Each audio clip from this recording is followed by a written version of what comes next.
नमस्ते दोस्तों, मैं हूं सम्राट चौधरी और आप देख रहे हैं मेरे चैनल इंडी वर्ल्ड एंटरटेनमेंट को।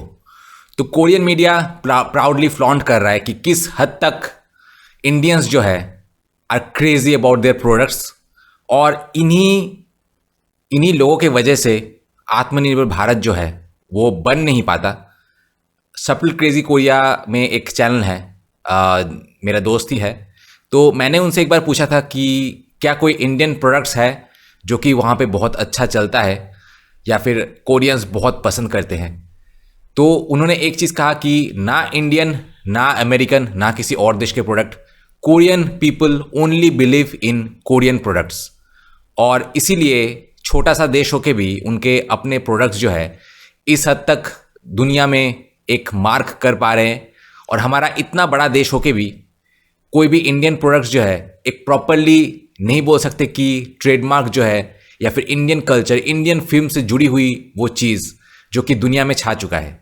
अगर हम कोरियन ड्रामा, के पॉप, ये सब की बात करें तो बड़े चालाकी से अपने जो के पॉप, कोरियन फिल्म्स, ये सब को तो पॉपुलर करते ही है, साथ में अपने प्रोडक्ट्स को वहाँ पे प्लेस करके उन प्रोडक्ट्स को भी पॉपुलर करने की कोशिश करते हैं। जबकि हमारे कॉपीवुड इंडस्ट्रीज जो है वो इटालियन पिज़्ज़ा और ये सब जो है सब फॉरेन प्रोडक्ट्स प्रमोट करने में बिजी है। अपने देश का प्रोडक्ट्स हार्डली कोई प्रमोट करता है। हमारे फिल्म इंडस्ट्री में फिल्म तो घटिया क्वालिटी के होते ही हैं, ना स्टोरी ना कुछ, और जो कुछ प्रोडक्ट प्लेसमेंट है वहाँ पे भी फेलियर है। और क्यों हमारे देश के जो खास करके जो लड़कियाँ हैं ये कोरियन कल्चर और इसके ऊपर दीवाने हैं, इसके ऊपर कौन सा चाल जो है चला है कोरिया ने, किस साइकोलॉजी के को यूज़ करके कोरियंस अपनी पॉपुलैरिटी बढ़ा रहे हैं, इसके बारे में मैं डिटेल्स में मेरा जो ओपिनियन और क्रिटिसिज्म जो सेगमेंट है वहाँ पे मैं डिस्कस करूँगा। फिलहाल वीडियो देख लेते हैं। इंडियंस की जो क्या बोलते हैं क्रेजीनेस है, इंडियंस का पागलपन, वो देख लेते हैं, जिसके चलते जिसको कैपिटलाइज करके कोरियन प्रोडक्ट्स जो है कोरिया अपना मार्केटिंग कर रहा है, अपना सॉफ्ट इन्फ्लुएंस जो है वो इंडिया पे ग्रो कर रहा है। तो चलिए वीडियो देखते हैं। वीडियो में हमारे जो ग्रेट पागल है देश में, देश के अंदर, उनकी स्टोरीज जो है हम देखेंगे। So let's start.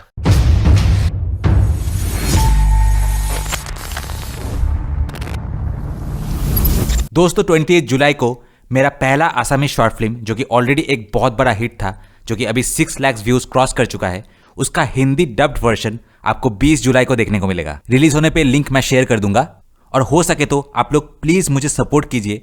आपके छोटे से सपोर्ट से अगर मैं अपना डबिंग कॉस्ट भी रिकवर कर लेता हूं तो I will be more than happy. और मुझे लगता है कि मैं आपको बॉलीवुड से एक काफ़ी बेटर एक्सपीरियंस दे सकता हूं, और बॉलीवुड के कई सारे कैंप्स के अगेंस्ट भारतीय हिंदू संस्कृति को अच्छे से प्रमोट कर सकता हूं।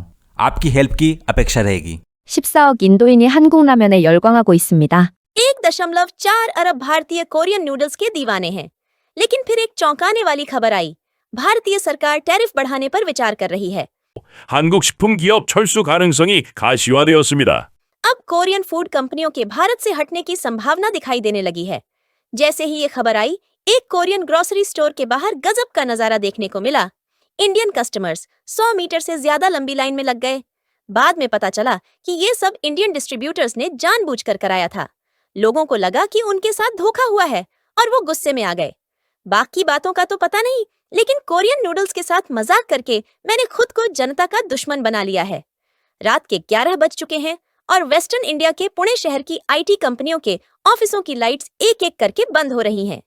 मेरा नाम प्रिया है, मेरी उम्र 33 साल है और मैं वेस्टर्न इंडिया के एक शहर में मार्केटिंग डिजाइनर के तौर पर काम करती हूँ। आज ओवर टाइम करके जब घर लौट रही थी तो दिमाग में बस एक ही ख्याल था, क्या आज अपने शिन रामियन में चीज डालूं या अंडा डालकर खाऊं? 3 साल पहले तक मैं स्ट्रिक्ट वेजिटेरियन थी, एक आम भारतीय महिला की तरह जो सिर्फ ट्रेडिशनल खाना खाती थी और बिना मसालों के जी नहीं सकती थी। लेकिन अब अगर मेरी किचन की अलमारी खोलो तो उसमें 10 पैक शिन रामियन, 5 पैक बुलडाक बोक्कुम्यो और 8 पैक जिन रामेन स्टोर किए हुए हैं, जैसे इमरजेंसी के लिए रखे हों। मेरे कोवर्कर्स मजाक करते हैं कि मैं रामेन एडिक्ट बन गई हूँ। 얘기는 따로 있어요. 2020년 코로나 록다운은 13억 인도인의 일상을 바꿔놨는데요. 2020 के कोरोना लॉकडाउन ने 1.3 अरब भारतीयों की रोजमर्रा की जिंदगी बदल दी, और सबसे अनोखा बदलाव था रामेन रेवोल्यूशन। जब युवा भारतीय लड़के घर में फंसे थे, तब उन्होंने YouTube पर शिनसेगे बुलडाग बोककुमियो चैलेंज देखा। शुरू में सबको हंसी आई। कोरियन इतना तीखा रामेन खाते हैं, हम भारतीय तो वैसे ही तीखे के दीवाने हैं, हमें तो इसकी आदत लग जाएगी। लेकिन जब कुछ लोगों ने इसे ट्राई किया तो रिएक्शन चौंकाने वाले थे। ओह, ये तो बहुत स्वादिष्ट है, सिर्फ तीखा ही नहीं बल्कि लत लगने जैसा। यहाँ भारतीय बाजार की खासियत सामने आई, जहाँ 1.3 अरब लोगों में से करीब 40% लोग शाकाहारी हैं, तो कोरियन कंपनियों ने तुरंत वीगन सर्टिफाइड रामेन लॉन्च कर दिया। नॉनगशिम जैसी कंपनी ने शुद्ध शाकाहारी के समान वीगन रामेन निकाला। अब आंकड़े खुद बोलते हैं।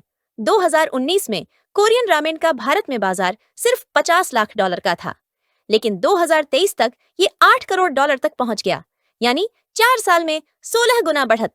मुंबई के एक बड़े सुपरमार्केट के मैनेजर ने इंटरव्यू में कहा, हमने कोरिया के साउथ कॉर्नर वाले शेल्फ को 3 बार बड़ा किया, फिर भी हर दिन सब कुछ बिक जाता है।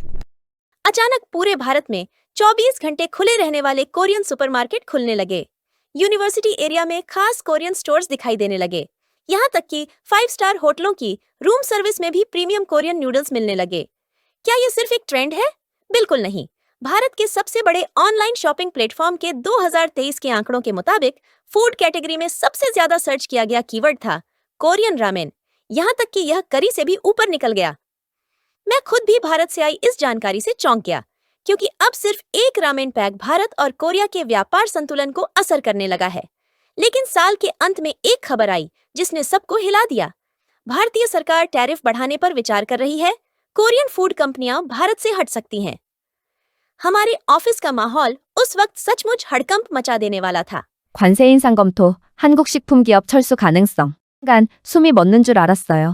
मैं सोच रही थी कि आखिर ये सब क्या हो रहा है, इसलिए मैंने घबराते हुए और आर्टिकल्स सर्च करने शुरू कर दिए। लेकिन सारी खबरें लगभग एक जैसी ही थीं।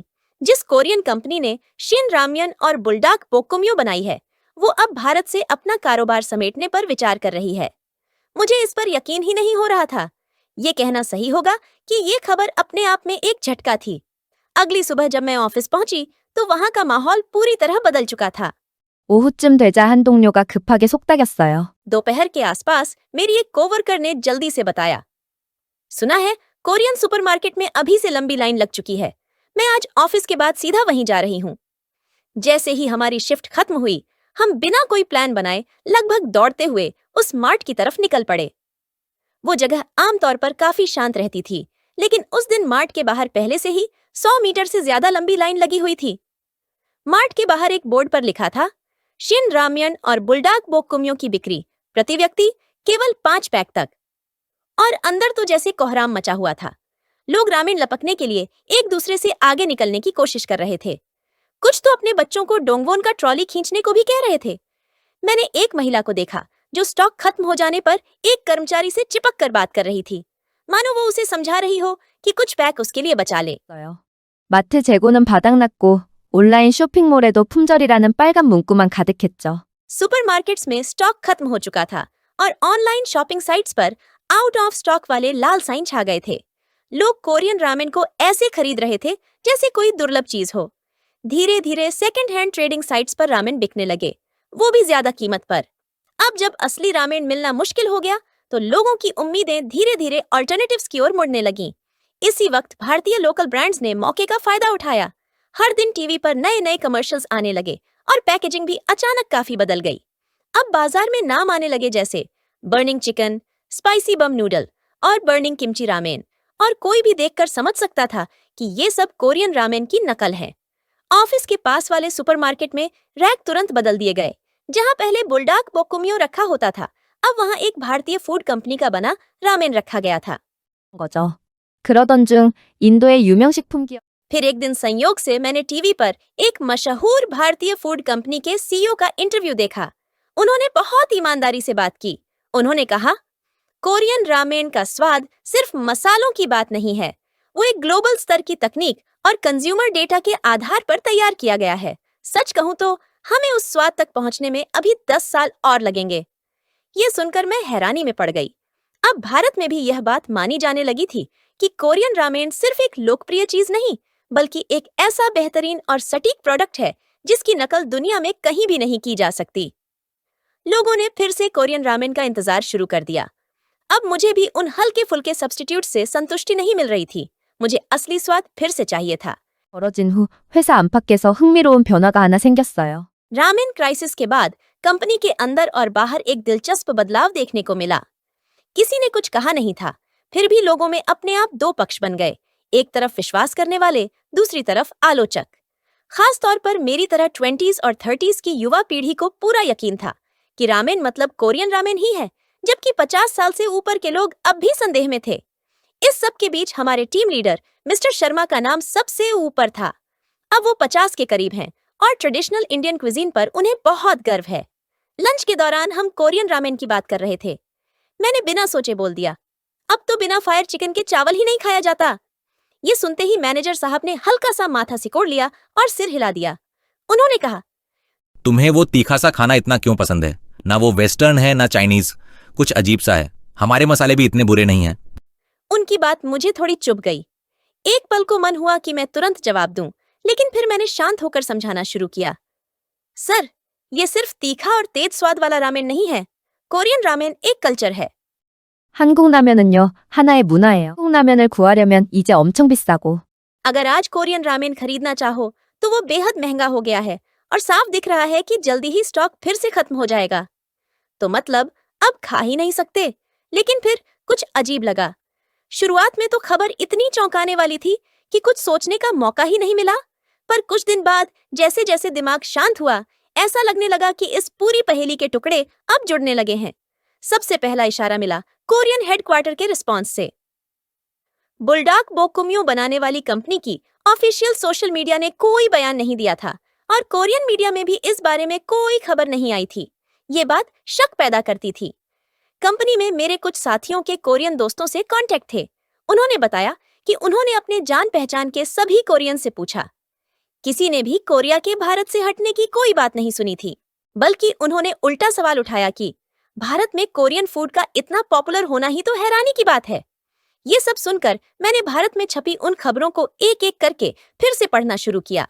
तभी जाकर ध्यान गया, अखबारों में लिखा था, सूत्रों के मुताबिक भीतर की अनकन्फर्म्ड न्यूज, शायद हट सकती है कंपनी, जैसे वाक्य। मतलब ज्यादातर बातें सिर्फ अनुमान पर आधारित थीं, कोई ठोस पुष्टि नहीं थी। फिर कुछ दिन बाद एक बड़ी खबर आई। एक छोटे से न्यूज पोर्टल ने एक एक्सक्लूसिव रिपोर्ट छापी, रामेन का सच। इस रिपोर्ट में दावा किया गया कि ये पूरा मामला इंपोर्टर्स की एक साजिश थी। उन्होंने फर्जी खबरें फैलाईं। कुछ बड़ी भारतीय कंपनियां कोरिया से रामेन महंगे दामों पर अनऑफिशियल चैनल से मंगवा रही थीं। उसी दौरान स्टोरेज की लापरवाही के कारण बहुत सा रामेन चूहे खा गए। नुकसान भरपाई करने के लिए उन्होंने जानबूझकर ये अफवाह फैलाई कि कोरियन कंपनियां भारत छोड़ रही हैं और सरकार टैरिफ बढ़ा रही है। यहाँ तक कि कुछ मीडिया आउटलेट्स को पैसे देकर उन्होंने एक्सक्लूसिव आर्टिकल फीस के नाम पर फर्जी खबरें छपवा दी, ताकि लग सके कि ये सब पक्की बातें हैं। साथ ही बचे हुए स्टॉक को कई गुना कीमत में बेचने की तैयारी भी थी, वो भी अनऑफिशियल रूट के जरिए। लेकिन आखिर में ये सारी चालें फ्लॉप हो गईं। जब सच्चाई सामने आ गई तो इन व्यापारियों ने न तो मुनाफा कमाया, बल्कि लोगों में भ्रम और नाराजगी फैला दी। जब मैं ये खबर पढ़ रही थी तो मन में अजीब सी भावना थी। शुरुआत में तो मुझे गुस्सा आया, ये जानकर हैरानी हुई कि हम सबको इतनी चालाकी से बेवकूफ बनाया गया था। लेकिन फिर धीरे धीरे और भी भावनाएं उमड़ने लगीं। 어요. 우리가 진심으로 사랑한 건 단순히 매운 국물이 아니라 हमें असल में जो पसंद था वो सिर्फ तीखा सूप नहीं था, बल्कि उस सूप में घुली हुई कोरिया की कहानी और हमारा वो दिल जो बेसब्री से उसका इंतजार कर रहा था। बल्कि अब तो खबरें ये आने लगीं कि कोरियन कंपनियां भारत से जाने की जगह यहाँ बड़ी मात्रा में निवेश करने की तैयारी कर रही हैं। नॉनगशिम ने महाराष्ट्र में एक नई बड़ी मैन्युफैक्चरिंग फैक्ट्री बनाने का फैसला किया है और सामयंग मुंबई में एक R&D सेंटर खोलने जा रही है। यहाँ तक कि औद्योगी ने इंडियन कस्टमर्स के स्वाद को ध्यान में रखकर लोकल टेस्ट वाला रामेन भी तैयार कर लिया है। हमारा ऑफिस भले ही छोटा हो, लेकिन हमने भी उसमें कुछ छोटे बदलाव किए हैं। टीम लीडर के फैसले से ऑफिस की कम्युनल किचन में एक इंडक्शन मशीन लगाई गई और उसके ऊपर अब हमेशा तरह तरह के कोरियन रामेन रखे रहते हैं। 라면 한 젓가락을 들고 창밖을 보면 जब मैं हाथ में रामेन की चॉपस्टिक लिए खिड़की से बाहर देखती हूँ तो अब कोरिया किसी दूर देश की खबर जैसा नहीं लगता, बल्कि ऐसा लगता है जैसे वो मेरी जिंदगी में कहीं गहराई तक बस गया हो। एक ऐसा देश जो अब बहुत अपना सा लगता है। 영상을 아직 시청하지 않으셨다면 지금 바로 시청해 보세요. 감사합니다.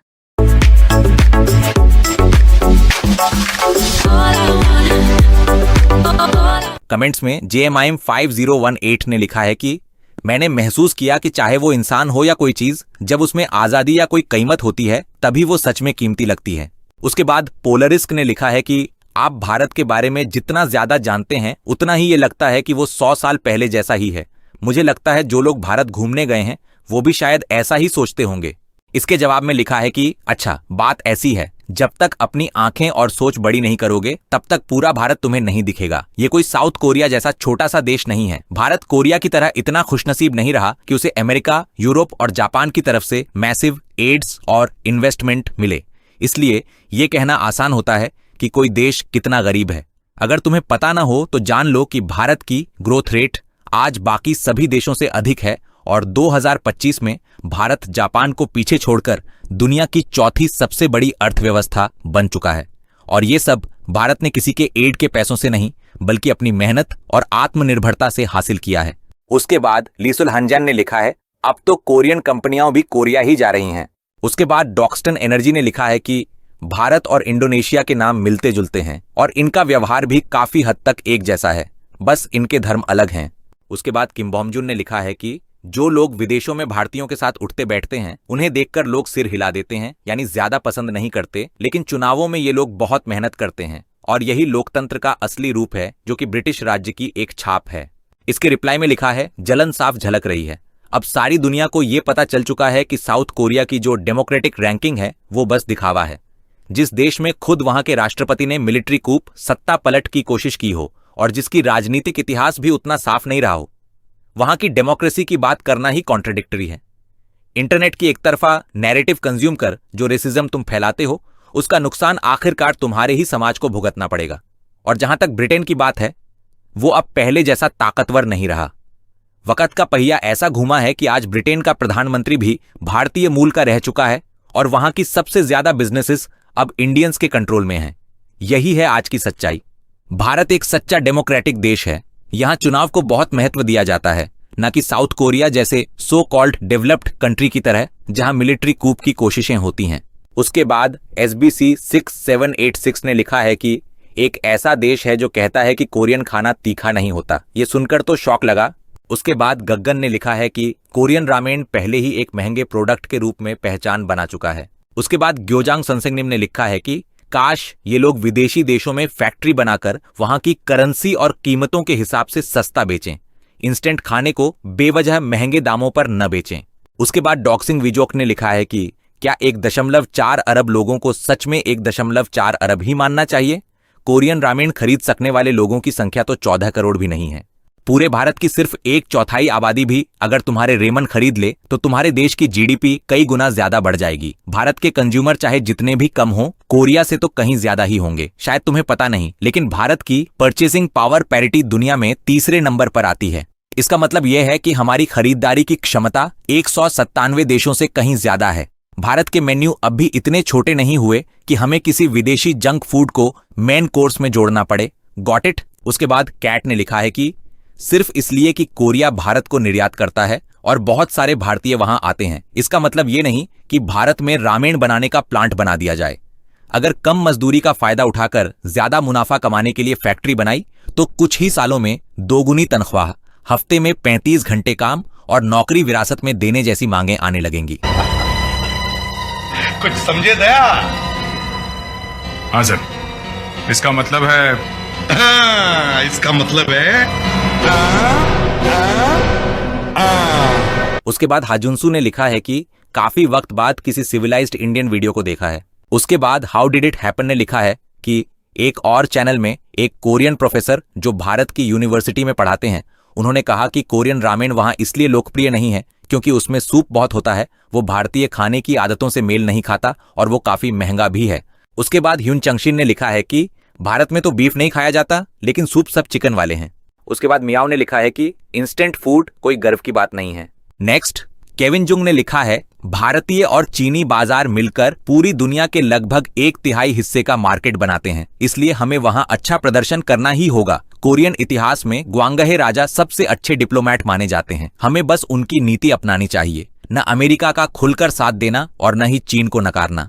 ऐसी विदेश नीति जिसमें पड़ोसी देश उलझन में पड़ जाए, वही असली 100 में 100 वाली नीति होती है। उसके बाद DUKO ने लिखा है कि अगर भारत में ऑटोगी करी रामेन बेचा जाए तो बहुत जबरदस्त बिकेगा, हाहा। उसके बाद ओमाइजॉक ने लिखा है कि कहते हैं कि कोरियंस की पैनक्रियास सबसे छोटी होती है, लेकिन बाकी देशों को डायबिटीज की चिंता नहीं करनी पड़ती। उसके बाद एड्स 1374 ने लिखा है कि 1.4 अरब लोगों में से सिर्फ करीब 1 करोड़ लोग ही कोरियन रामेन खरीदकर खा सकते हैं। उनमें से करीब 10 लाख लोग इंथुजियस्ट कस्टमर हैं और सिर्फ 1 लाख लोग इसके दीवाने हैं। अगर आप सोचते हैं कि भारत हमारे लिए कोई खास इंटरेस्टिंग देश है तो आप भ्रम में हैं। आखिर में होजांग ने लिखा है कि लेकिन चूंकि बात भारत की है तो बीफ सूप वाला रामेन शायद नहीं मिलेगा। सच कहूं तो मुझे भारत पसंद नहीं है, क्योंकि ये देश ज्यादातर पानी की सप्लाई पर आधारित है, लेकिन कम से कम ये चीन का लगभग दुश्मन जैसा है, तो चाहकर भी भारत का समर्थन करना ही पड़ता है।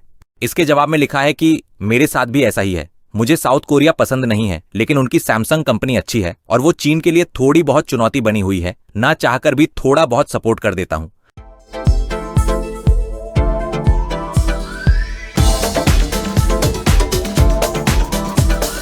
तो दोस्तों, मैं सबसे पहले बात कर इंडिया में कैसी साइकोलॉजी जो ज़्यादातर लोगों के बीच है, उसके लिए मैं एक एग्जांपल देता हूँ। मैंने हमारे कोलकाता के साउथ सिटी मॉल में मैं और मेरे एक दोस्त जो है एक फ़िल्म देख के बाहर निकल रहे थे। हमें कुछ खाना था, भूख लगी थी, तो वहाँ पे बाहर निकलते ही बहुत सारे जो भेलपूरी के दुकान हैं और भेलपूरी चाट मसाला ये सब बनाते हैं, 3-4 दुकान थे। उसमें एक दुकान था जहाँ पे बहुत भीड़ था, बाकी 3 दुकान पूरा खाली था, कोई भी नहीं जा रहा था वहाँ पे। और मैं अपने हंस के जो है अपने दोस्त से कह रहा हूँ कि भाई तुझे इंडियन पब्लिक की जो मेंटेलिटी है वो पता है ना। अभी देख मैं इनके साथ कैसे खेलता हूँ। जब तक वो दुकान जो है आसपास के जो 3 दुकान थे वो खाली थे, तब तक वहाँ पे कोई कस्टमर नहीं था। लेकिन जैसे ही मैं और मेरे दोस्त एक दुकान में जो कि खाली था वहाँ से जाके खरीदा, भेलपूरी खरीदा, और हम दोनों को देख के और 2-3 लोग आए। फिर जैसे ही वो 2-3 लोग आए, फिर वहाँ पे और पूरा उस दुकान में भी भीड़ होने लगा। तो अनफॉर्चुनेटली मुझे ये कहना पड़ता है कि बहुत सारे इंडियन जो कस्टमर्स हैं ना, खाली दिमाग वाले हैं। उनका सिंपल सा लॉजिक है, अगर 5 लोग वहाँ पे कुछ ले रहे हैं मतलब हमें भी लेना है। अगर 5 लोग कोई चीज़ लाइक कर रहा है तो हमें भी लाइक करना है। अगर 5 लोग BTS करके चिल्ला रहे हैं तो ज़रूर BTS कुछ होगा, हम भी BTS को पसंद करने का नाटक करते हैं जिससे हम कूल लगेंगे। तो ये है बहुत सारे इंडियन कस्टमर्स की मेंटेलिटी। अब ये मेंटेलिटी जो है लड़कियों में और भी 10 गुना ज़्यादा है। आपने देखा होगा कि एक प्लेबॉय जिसका ऑलरेडी 3-4 गर्लफ्रेंड्स है, उसके ऊपर बहुत सारे लड़कियां फिदा हो जाते हैं। इवन कुछ लड़कियां ऐसे भी होते हैं जो कि बोलते हैं आई डोंट लाइक हिम, मतलब ये प्लेबॉय है 2-3 लड़की, बट जो वो बोलते हैं और उनके एक्शंस काफ़ी डिफरेंट होते हैं। तो आप देखेंगे कि जब मुंह से तो वो बोलेंगे कि I don't like him, but जब आप एक्चुअल ग्राउंड रियलिटी देखेंगे तो कोई अच्छा लड़का जो कि सिंगल है उसको वो भाव नहीं देगा। हालांकि वो सिंगल अपने चॉइस से है, अपने कंट्रोल से है कि मुझे प्लेबॉय नहीं बनना है, 5 लड़की के साथ नहीं घूमना है, लेकिन उसका कोई वैल्यू नहीं है। जो प्लेबॉय 5 लड़कियों के साथ घूम रहा है उसके ऊपर और भी ज़्यादा से ज़्यादा जो है लड़कियां फिदा हो जाती है, इम्प्रेस हो जाती है, अट्रैक्ट हो जाती है। तो रीज़न है कि इसका एक नाम भी है, वो है प्री सिलेक्शन। तो लड़कियां जो है वो ऐसे किसी को ऐसा लड़का सिलेक्ट करना चाहते हैं जो ऑलरेडी प्री अप्रूव्ड है। उनके दिमाग में चलता है कि अगर 5 लड़कियां इस लड़के को पसंद कर रहा है, मतलब उस लड़के में कुछ तो बात होगी, तो मैं भी पसंद, मतलब वो ऑटोमेटिकली जो in the back of the subconscious mind जो होता है वो अट्रैक्ट हो जाता है। हालांकि बहुत सारी लड़कियां ऐसे नहीं है, उनको अच्छे से पता है कि उनको एक अच्छा लड़का चाहिए होता है, बट ये साइकोलॉजी है वो बहुत सारी लड़कियों के लिए ट्रू बैठता है। और जो लड़का ऑलरेडी लड़कियों के बीच पॉपुलर है वो प्री सिलेक्शन मेथड जो है वो फॉलो करते हैं कि ये लड़का अगर प्री अप्रूव्ड है with multiple number of girls, मतलब ये इसमें कोई ज़रूर बात है, इसमें कोई ज़रूर कुछ स्पेशलिटी है जिससे हम भी इसके पीछे जाके बाकी सारे लड़कियों से कम्पीट करके उसको छीनना है बेसिकली। तो यही साइकोलॉजी का इस्तेमाल करके पहले तो BTS ये पॉपुलर कराया PR मशीनरी से, जिनको म्यूज़िक की परख है, जिनको डांस वगैरह सबकी परख है, वो BTS is just another band. Korea में ऐसे बहुत सारे बैंड्स हैं और बाहर में भी जो है USA क्रिस ब्राउन बहुत अच्छा डांस कर सकता है, ऐसे बहुत सारे टैलेंटेड लोग हैं। कोरिया की BTS वाले अकेले है क्या? जब भी कुछ लड़की बोलती है कि वो लोग बहुत हार्ड वर्क करके ये है, तब तो बाकी क्या घास खा के कंटेंट बना रहे हैं क्या? वो भी तो हार्ड वर्क करके ही पॉपुलर हुआ है जितना हुआ है, लेकिन पॉपुलर आप होने नहीं दे रहे हैं क्योंकि PR मशीनरी जो है उनके लिए उस तरीके से काम नहीं कर रहा है जिस तरीके से BTS वगैरह के लिए काम कर रहा है। अब कुछ निब्बिया आ जाएंगे और बोलेंगे कि तू BTS को ही हमेशा टारगेट क्यों करता है? मैं BTS को टारगेट नहीं करता हूं और BTS से मुझे कोई प्रॉब्लम भी नहीं है। मुझे प्रॉब्लम है हमारे देश के अंदर जो छुपे हुए बेवकूफ़ गधों से, जो कि एक PR मशीनरी के चलते इस हद तक किसी के दीवाने हो सकते हैं कि उनको अपना माँ बाप सब कुछ समझ लेते हैं। मुझे प्रॉब्लम उनसे है, मुझे प्रॉब्लम उनकी बेवकूफ़ी से है जो देश को हार्म पहुंचाते हैं। लेकिन इसके पीछे सिर्फ उनकी मास्टर स्ट्रोक मार्केटिंग स्ट्रेटेजी ही नहीं है, हमारे इंडिया के जो कंटेंट्स हैं वो भी काफ़ी सारे जो है जिम्मेदार हैं। एक तरफ जब K-pop है, उसे आप चाहे गे पॉप बोले, जो भी है, और ये बात सच है कि उनके जगह अगर वही कैमरा क्वालिटी, वही कैमरा एंगल्स, वो शूटिंग सेटअप, वही लाइटिंग अगर हमारे इंडियन लड़कों के ऊपर हो तो उनसे काफ़ी ज़्यादा हैंडसम लगेंगे, काफ़ी ज़्यादा बेटर लगेंगे। पर एट द सेम टाइम हमारे जो पूरा गाना और पॉप इंडस्ट्री है ना, जो अच्छे टैलेंट्स हैं वो तो ऊपर उठ के आते नहीं हैं, उनको मतलब एक्सपोजर ही नहीं मिलता है। और हमारे यहाँ पे ऑडियंस इस टाइप का है कि अगर उनका गे पॉप है तो हमारा है सिंप पॉप। हमारा पूरा गाने का इंडस्ट्री सिंपिंग के ऊपर डिपेंडेंट है, एकदम थर्ड क्लास जो क्वालिटी है ना, कि कोई डांस वगैरह कुछ टैलेंट तो है नहीं, बस गाना गाएंगे कि तुमको मना देंगे, तुझे जाने नहीं देंगे, गुलाबी साड़ी वगैरह वगैरह। इट्स ऑल अबाउट सिंपिंग, कि किस लेवल तक उसको मनाया जाए, कि उसको पटाया जाए। एक मीम था, एक कमेंटर ने बेसिकली लिखा था कि हमारे इंडिया में एवेंजर्स जैसे मूवी क्यों नहीं बनते। तो उसको एक कमेंटर ने रिप्लाई किया था कि एवेंजर्स जैसे मूवी बनेंगे कैसे? हमारे जो हीरो के सारे सुपर पावर्स है वो तो हीरोइन को पटाने में ही निकल जाता है, तो बाद में वो करेगा क्या? और कुछ करने के लिए उसको मतलब स्कोप ही नहीं है। तो इस हाई टाइम मतलब सिंपिंग के अलावा बहुत सारे इंपॉर्टेंट, बहुत सारे इंटरेस्टिंग टॉपिक्स है, बहुत स्टाइलाइज तरीके से म्यूजिक को प्रेजेंट किया जा सकता है। सिंप और बस वही दारू, लड़की, बस उतना ही। और कितने सारे थीम्स हैं जिससे हम बहुत सारे गाने बना सकते थे, और मैंने भी बहुत सारे गाने बनाए हैं, और लव स्टोरी भी जो है एक अलग ट्विस्ट के साथ प्रेजेंट किया है। इवन मेरा मूवीज़ जो है वहाँ पे भी मैं काफ़ी ट्विस्ट और नए नए थीम्स जो है वो प्रेजेंट कर रहा हूँ। आसाम में तो बहुत अच्छा चल रहा है, अभी जो है हिंदी डब्ड वर्जन कल परसों में ही निकलेगा उसका। तो आशा है कि हालांकि पहला वाला स्टोरी सिंपल है, but third fourth already 4 film बना चुका हूँ मैं, और सेकेंड थर्ड फोर्थ जो है काफ़ी दूसरे कॉन्सेप्ट में बहुत अच्छे स्टोरीज़ के साथ जो है प्रेजेंट किया गया है। तो फर्स्ट कॉन्सेप्ट भी आपको अच्छा लगेगा कि गांव में क्या जो है जिंदा है, मतलब गांव की कल्चर, गांव में वो सब दिखाया गया है, बेसिकली नॉर्थ ईस्ट के गांव के कल्चर। और ये सिर्फ एक स्टोरी बेस्ड ही नहीं, बल्कि नॉर्थ ईस्ट को इंडिया से, रेस्ट ऑफ द इंडिया से एक बहुत अच्छा कनेक्टिव, क्योंकि हमारा जो जियोग्राफिकल कनेक्शन है वो तो थोड़ा वीक है कि चिकन नेक ऐसा हमारे उस टाइम के पॉलिटिशियन जो है करके रखा था।